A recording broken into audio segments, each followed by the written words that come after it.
lives, we got to have representation at the table. Because most of the time, we don't have representation at the table.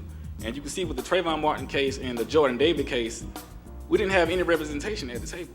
And the cycle it continues. They will say it's not about race, but history says different. The Emmett Till situation, it was the same thing.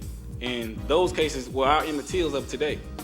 You know, everybody can see clearly that there was an injustice going on, but the people making the decisions, they don't see it that way because they're not coming from our perspective. And every group of people have somebody from their perspective to argue what's going on except us. You know, that's why it's so important for our youth to get involved in politics and in civil rights, because we have to raise them from the ground. And we have a lack of representation. There's a guy named Ethan Couch. He's in Texas. You may have heard of it. He was drinking and driving, and he killed 4 people, and he got off. But his parents was rich. You know, and it's such an injustice. There's nothing no one can do about it. And with the lack of representation, we can see that all these things, they have an embedded language that they use against us. You look at Trayvon Martin, it was a hoodie. You look at Jordan Davis, it was loud music. Look at Emmett Till, he whistled. So they use these excuses to justify killing our people. You know, and it's very wrong. And if we make a small comparison, look at the O.J. Simpson case. You know, one reason why a lot of people don't like that case is because O.J., no matter if he did it, he didn't, he had good representation. And that was the difference. And see, they started to play their game, and they lost. And that's why most of America was so upset about that. And you can see the difference when we have representation, because we need our youth to understand that only they can change it. You know, the change will come from within. It's not going to come from without. A young man named Amadou DeLillo from New York, he was shot 41 times by the police. And the story goes, the police were looking for a suspected rapist in the area, and he fit the description. He was going in his house. And when he reached to the pocket to get his keys, the police shot him 41 times. And they said he was reaching to get a gun. They didn't identify themselves as police officers. They were dressed in plain clothes as undercover cops.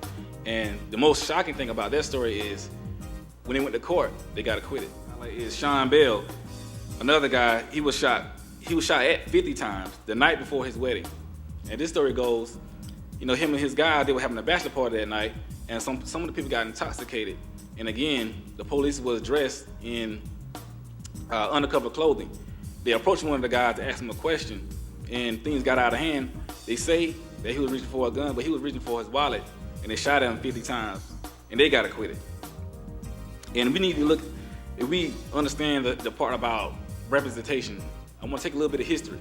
If we look at a situation called Special Field Order 15, some of you may know this as 40 acres and a mule.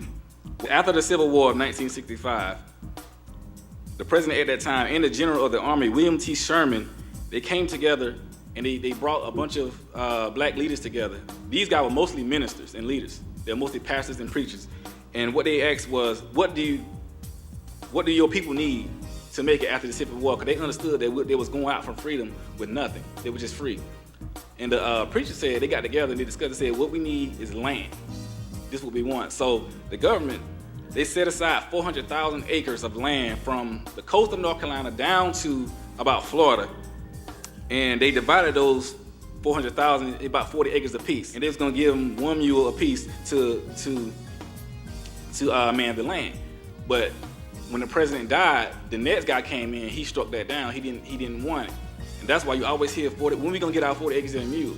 Because people was planning on that. And that was gonna be a black area. And if you go to South Carolina and some of the Gullah regions today, you can see most of those people, they moved into this area and they still speak the closest language to African language in the United States. Because most of those people, their culture never they never lost their culture for the most part.